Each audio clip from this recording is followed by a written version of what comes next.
So what we're talking about today is just a short webinar on emergency action plans.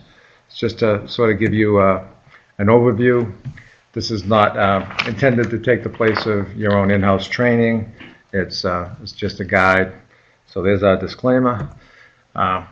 We hope that by the end of the webinar you'll have an understanding of the purpose of an emergency action plan, and we're going to look at some of the key components that make up an emergency action plan, and probably equally as important, we hope that you'll appreciate the importance of training for emergencies. So in most cases, an emergency action plan is going to be a written document. There are some exceptions.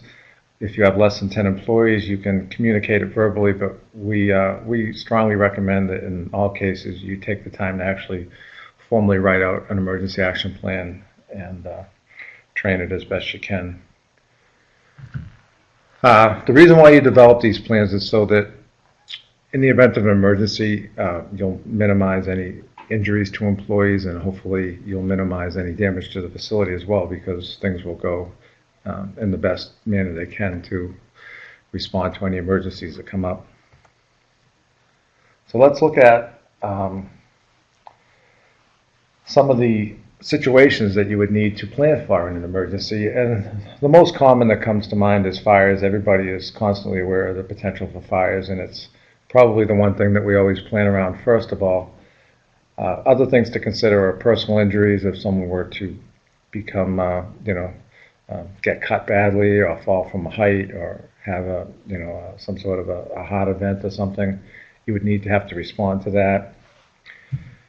And we also need to be aware for severe weather. If we had to, for instance, deal with a hurricane or a flood, which doesn't happen that often in this part of the country, but it's just something that, depending upon where your facility is located, if you're in a floodplain or something, you might need to be aware of that. Some buildings either house or in the area of hazardous materials, and they might need to be aware of any incidents that could involve that. Obviously, in this area we have natural gas, so natural gas leaks are always an issue as well. Bomb threats, security issues, hostile intruders, active shooters, all that stuff is, as everyone knows, has come to the forefront these days. So that's something else that you have to keep in mind when you're doing your emergency action plan, depending upon what type of facility you have and where you're located. So what that means is that employees and employees both need to know what to do and how to respond in the event of an emergency. So I guess you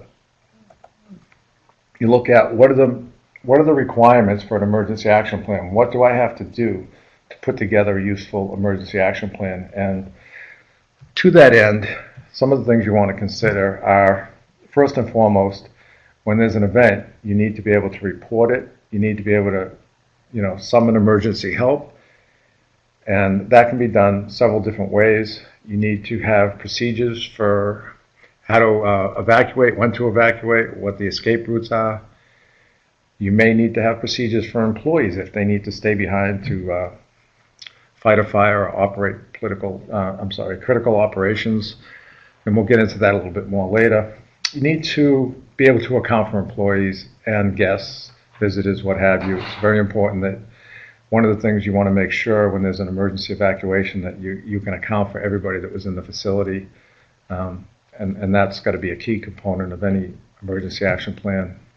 And as I said, sometimes you may or may not need to perform medical duties, and we'll probably talk a little bit more about that coming up too. One thing that should be in the plan, a lot of times you need to have like a contact person, so that if there's a question or a gap or someone has some input on the plan or wants to ask an additional question, they knew who to contact. So the first thing we talked about is, how do you report a fire, or how do you report an emergency of any kind for that matter? And as we know, in this area, Enhanced 911 is pretty much the standard that anybody uses in the absence of any training. There may be situations where your internal phone system won't dial directly out 911. You might have to use an internal number. in many locations and facilities, we find that people will use their fire alarm system as a means of triggering an emergency evacuation, regardless of what the emergency is, even if it's not a fire. So those systems can be used to help supplement and augment an evacuation, in addition to following up with a call out. So now you've triggered the emergency, you've got to make sure that everybody knows how to get out of the building. And one of the things that we've found is that the best way to communicate that is with diagram. And the diagram should show not just people's primary exits, but any secondary exits that are available that they might not use every day. And one thing I would point out too, maybe Mary can help me out with this. Mary, if you could take your pointer and just show where the little hash marks are at the intersections of the hallways.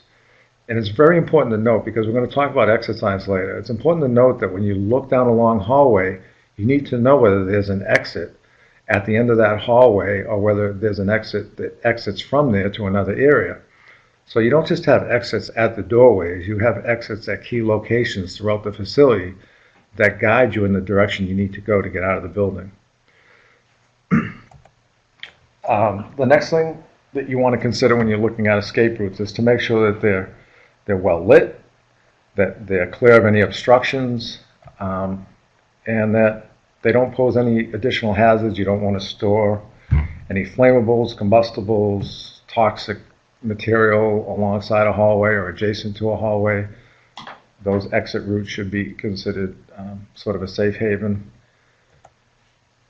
One of the biggest things that we see is storage in stairways and hallways, and this is a prohibitive, this is basic life safety, national fire protection. All these areas were designed for egress. They're designed to accommodate the number of people that are designed to be in that building, and especially stairways. They're supposed to have no combustibles, no flammables, no storage whatsoever. And just hallways in general, they're designed to handle the capacity for the flow that's in the building, and they shouldn't be narrowed or minimized. You want to try and respect these as much as possible. The other thing that we talked about earlier were exit signs, and exit signs need to be readily visible. A lot of times you'll see them with emergency lighting like this. It will help light up the area or the hallway. The signs themselves are often either reflective or lit up so that they can be seen in the event that there's a power loss. And almost as important as the exit sign itself is to have any areas that could be misconstrued as an exit, whether it goes a doorway going to a closet, a passageway going to another area.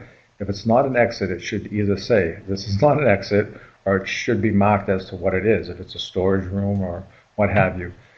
So when you look at doorways as you transverse through your facility, make note of anything that you think could be confusing to people when they're trying to exit the building, and make sure that it's marked appropriately.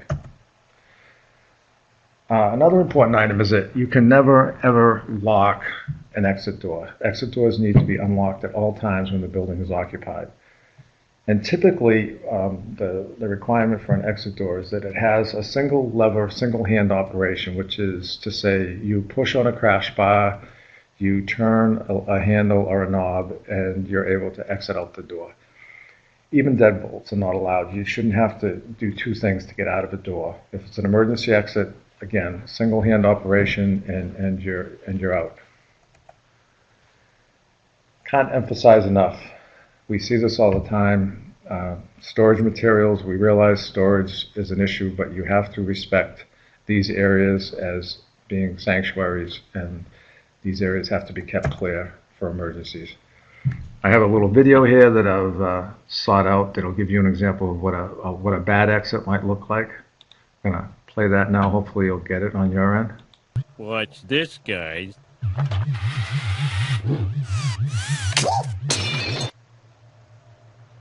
Uh-oh, he's done for. Don't worry, the safety glass will protect us. Run! We'll hide at my house! Interesting. Apparently, one of our people has a blank screen. Hey! This So I emergency apologize if exit is that didn't go painted through. on! I have There's no another way out, there's no way out! video that'll We're play later doomed. on that hopefully will go through.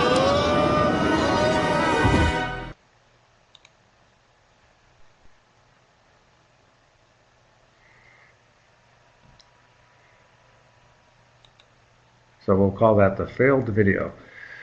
I hope maybe some of you saw it, apparently not.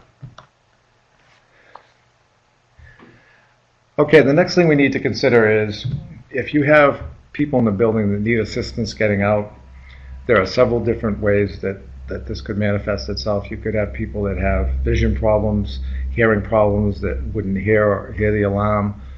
You could have blind people that wouldn't, could hear the alarm but might need assistance and guidance getting out, or you could have people that have physical handicaps. All of these should be addressed in your emergency action plan, and they should be spelled out such that you're identifying who needs help, what kind of help they need. You have people in place to help them, and the only thing that you have to do is you have to obviously be sensitive of their confidentiality. If they're uncomfortable about being spelled out, maybe it would be the nature of the need for their assistance would be handled more delicately, but it could be a supplemental document that's not part of what's published or put out there, but you do have to address this in some fashion.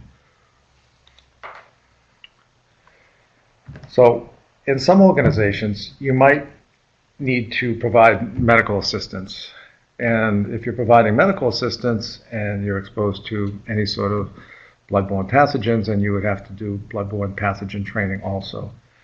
Situations where this usually comes into play is when you're not close enough to a fire department that you can use them as your emergency responders. If you're far enough away that they're not going to get there in time before someone would bleed out, then you would have to do your own medical first aid in the house. You would have to have a first aider designated.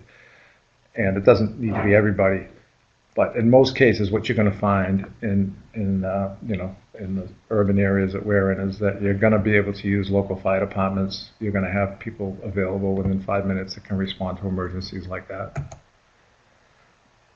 One other thing we mentioned earlier was how to train for critical operations. Very rarely, we recommend that people, whenever possible, exit and don't stay behind for any reason. But there are those rare occasions where it may be a chemical exposure or an energy, something could run away and cause a huge explosion if someone didn't stay behind and shut down something. Maybe there's, a necessary reason to do some firefighting with your own in-house staff. In any of those cases, everyone needs to be trained. They need to be identified as who the personnel are, exactly what they're doing, and the training has to be such that they always have an evacuation route, that they always have a way out, that they're not putting themselves in harm's way, and that they've been trained to do so. So if someone were fighting a fire, they would always make sure that they had an escape route behind them. They would never stay and fight a fire to the point where they were putting themselves in harm's way. So critical operations like that, up to the point of firefighting, have to be trained, have to be spelled out specifically, and it's very rare. It's not often that you have to do this, but if you have that sort of a scenario, then you have to train for it, and it has to be in your plan. One of the most important phases of emergency evacuation is making sure that everyone got out safely. And in most situations, the way that you're going to do that is you're going to have everybody meet in a designated area, and you're going to do a head count. And if anybody is not accounted for, you're going to identify who they are, where they were last seen, and that information is going to be passed on to whoever needs to know. And in most cases, you're going to want to get that information to the fire department if they're the first ones responding, because they might be performing a rescue if they think someone is still in the building. And it's important that they know all the information they can, where the person was last located, any hazards in the building that they might be going up against or going near. Another scenario might be where you would not necessarily evacuate the building, but you would choose to shelter in place. There's a number of scenarios where that might come into play. One of the most common would be a storm such as a hurricane or a flood maybe. And in situations like that, you want to select an interior room, probably above the ground floor, with the fewest number of windows, and perhaps if there's some sort of a biological event, you would want to choose one where there was little or no vents, or where you could seal the vents off if necessary. You would want them to be able to notify their family members if possible and let them know that they're safe. And in many situations, you want to have a hardwired phone if possible, because as we know from history, in an emergency, the cellular phone systems can get overwhelmed, they can get damaged during an emergency, coverage can be spotty at best. So it's always good to have redundant backup for communication.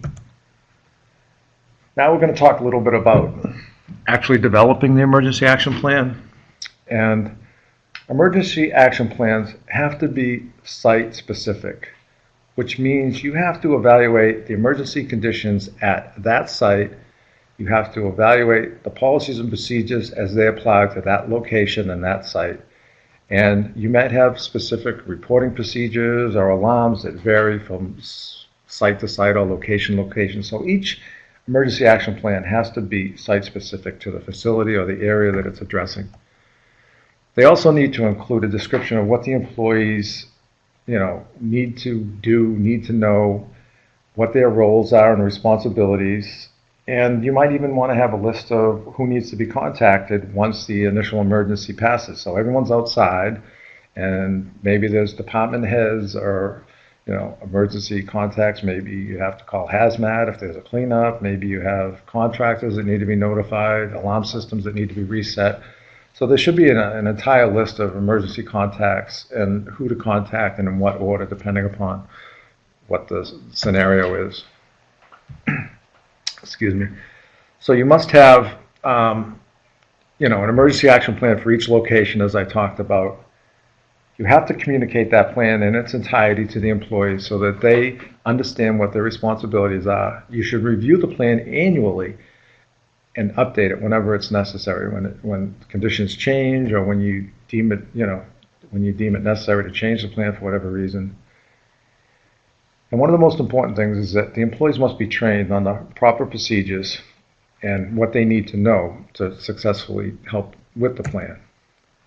So now we're talking about training. And this is probably one of the most overlooked but most important aspects of an emergency action plan. I've gone into several facilities where they have these beautiful emergency action plans sitting in a 3-ring binder. But when you actually go out and ask the employees what they do in an emergency, they do not know how to react and what to do or what their responsibilities are.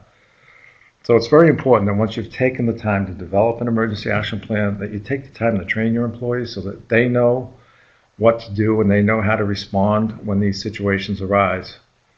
And again, we talked at length about what a typical emergency is, and some scenarios might include special circumstances where you might have toxic chemicals or flammable materials and so forth, and those would include training above and beyond the normal set of scenarios. So what would a general training consist of? And it would address things like, as I said over and over again, people need to know what their individual roles are. What are they supposed to do in an emergency?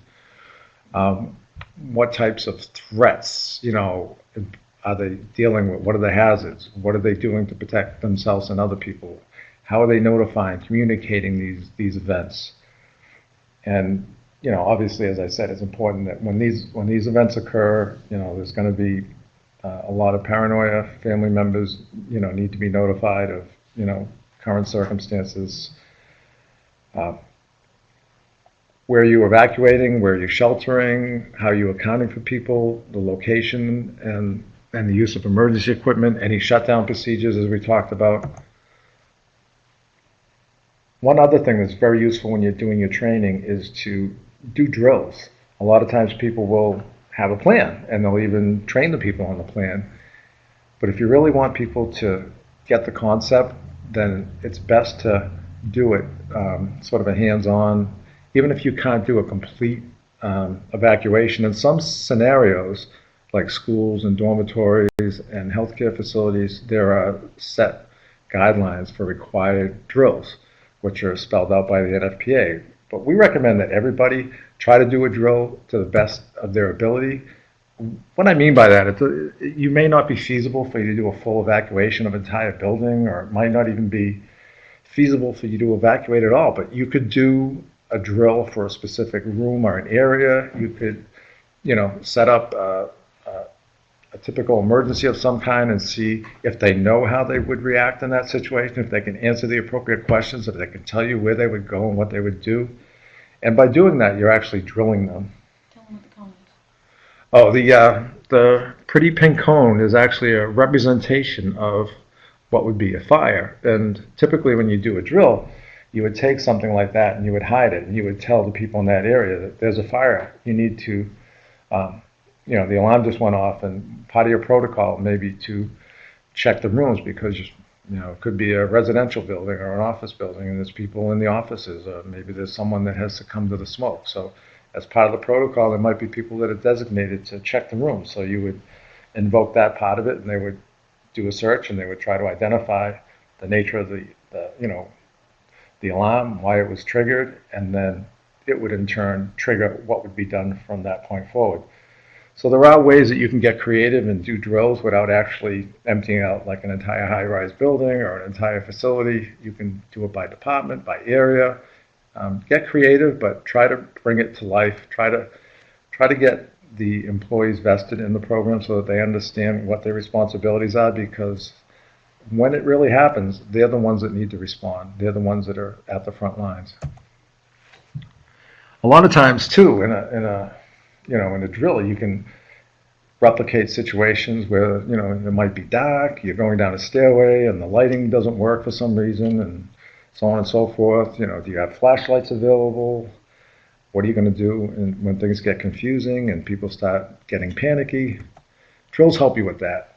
So, again, I can't emphasize enough the importance of training and drilling people and getting them to understand and appreciate what they need to do in a real emergency. So as we move on, I want to share some resources with you. The OSHA website has a very, very strong emergency planning e-tool webpage where you can look through several different modules, and they're going to go into a lot of the material that we just discussed, and you can sort of roam in and out of different ones, and they elaborate on some of the more specific and maybe the more complicated scenarios that you might come into. And you can jump from page to page and subtitle to subtitle of subtitle, and there's links within links. And it's very useful, and you can navigate in and out and around that, and it's a very helpful tool that you'll gain a lot of deeper understanding than what we can do in this short presentation. They also have another page where you can actually create your own emergency action plan. And it's a good exercise to go through, even if this isn't going to be your final emergency action plan. And the reason why it is because it gives you a chance to sort of fill in the blanks. It makes you think about what might be some of the components in your facility specifically. It causes you to think and fill in the blanks. Unfortunately, it's very limited. It's not as comprehensive as you might need, but it's a great starting point and it's a great practice tool to get you thinking in the right direction. We also have our own webpage at Department of Labor Standards, at the division of, at the mass.gov. And if you go to, Mary, if you would point out we have a link for the sample safety and health programs. And within that, when you click on that link, there'll be a list of typical sample programs that you can use. And again, these are just starting points. They're not perfect. They don't fit everything. But for somebody that has no idea where to start, they're a good starting point. We encourage you to use them. And again, we're available if you have any questions on how to fill in the blanks. So hopefully I have covered, to some degree, given you an understanding of the purpose of an emergency action plan. I've tried to expose you to many of the key elements that are part of a good emergency action plan, and I hope that if nothing else, you appreciate the importance of training for emergencies. I have one last video here, which I hope loads, because the last one didn't play out too well. Many folks saw it. Huh? Many folks did see it. Many folks did see this one. So this is a sample practice disaster drill. And if you're familiar with the show, you'll appreciate it perhaps more than others. I enjoyed digging it up, so I hope you enjoy it.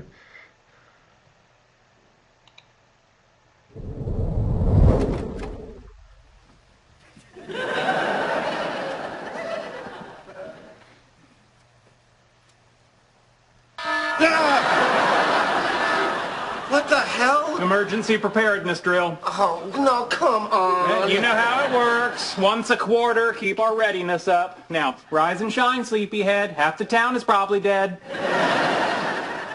I have to get a lock from my door. I think you'll like the drill tonight. I've tried to make it fun. Each of these cards contains a detailed scenario of a possible apocalyptic event. Everything from wildfires to a surprise invasion by Canada. Pick a catastrophe, any catastrophe. Sheldon, Canada is not going to invade California. You really? You think those hippies in Washington and Oregon can stop them? Fine. Alrighty. An 8.2 magnitude earthquake devastates Pasadena, reducing mighty edifices to dust, engulfing the city in flames. The streets flow with blood and echo with the cries of the wounded. Oh, excellent choice. Now, put on your hard hat and safety vest. Oh, fun. I get to spend another night in front of our apartment dressed like one of the village people. You make that joke every 3 months. I still don't get it. Leonard, wait. What are you doing? I don't know. What am I doing? Look around you. There's hypothetical broken glass everywhere. Really? You're going to face Armageddon without your orthotics? Your choice. Uh-oh, hypothetical aftershock. And that's why we wear hard hats.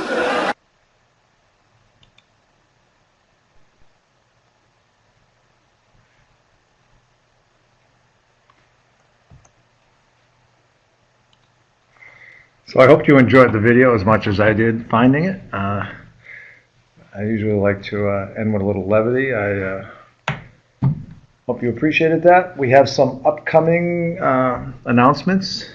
We'll be rolling out a safety and health management plan where we will be disseminating to each secretariat a template for safety management planning, and the plan will help safety committees and management prioritize their safety goals for fiscal year 2017. And we also have a webinar coming up on May 31st next month on accident investigation. We encourage you to attend. So that sort of wraps it up for this one. I hope you enjoyed it. We'll be taking any and all questions at this point. So I've gone to talk mode now, which means if any of you talk over your phones, I'll be able to hear you as well. And you can also type questions in the chat box if you have any questions.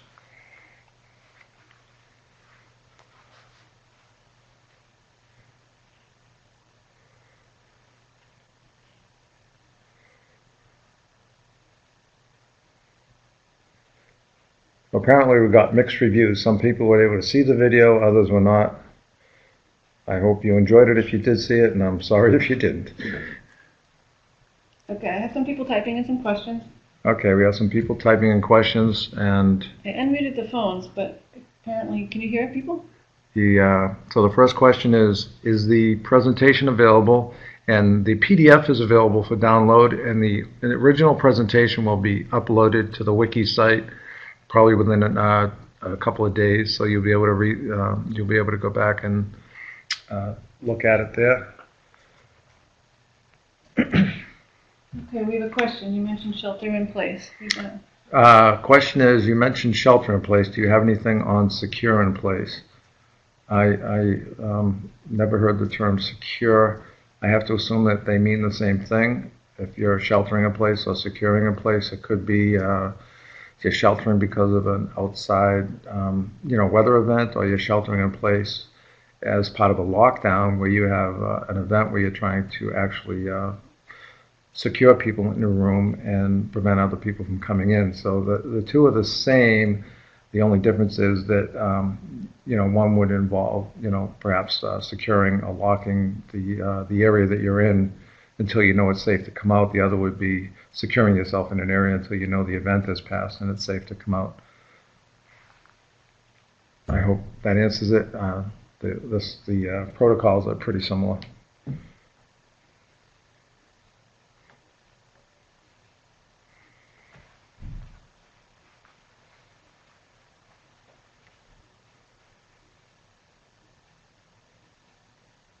Okay, more typing in. We have a couple of people typing, waiting for, thank you for organizing, you're welcome. Looking for more questions, we're hungry for questions here, and of course we appreciate accolades as well. How do we access the wiki site? Mary, maybe you can give them something on the chat site with a link for that if they don't. I know you have to use your state email to get in, to log in. Mary will put something up in the chat box for that. The question was how to access the MeShare wiki, and Mary said she will send you an email with instructions to John.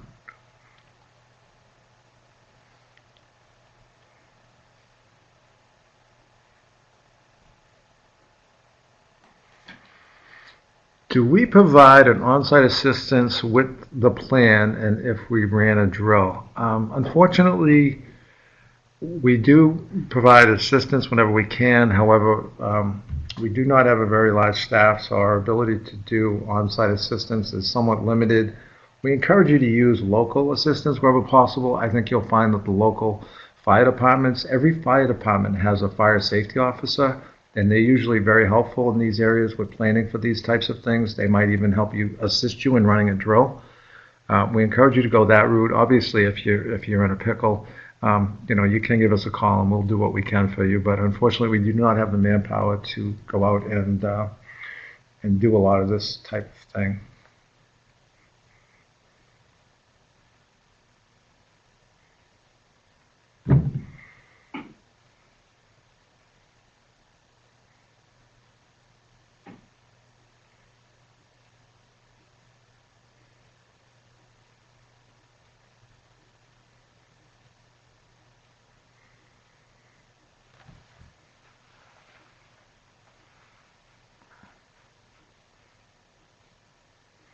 Sure, we'd love to hear back from you.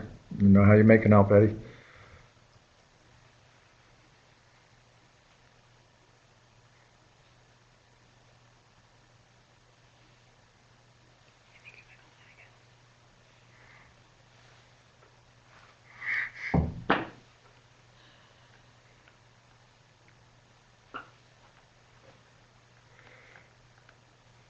Very good. Having exhausted all questions and accolades, I guess it's time for us to sign off. If anyone starts typing, we'll hold the press. But it seems like everybody's happy. People are starting to hang up the phone, so we're going to sign off now. Thank you for attending, and we look forward to seeing you next month.